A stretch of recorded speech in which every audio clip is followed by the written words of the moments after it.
Right then, is it just me, or is it when you go into Lashfield at sort of 5:30, 6:30, think you're going to finish at a nice time and good at pub, but that fucking thing there, that bastard, shits its gearbox, fucking strips it to bits, you have to go back to the fucking yard, spend a few hours fixing the cunting thing, obviously it isn't simple and won't go straight back together, so you've got to come back to the field then, just to do fucking 10 acre, just that little fucking shitty bit of hay there, at this time of night.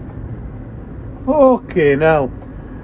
I will be running on this fucking fine stuff tonight. Anyone wants to bring me a McDonald's and a beer, feel free. Right then, better crack on. I'll see thee.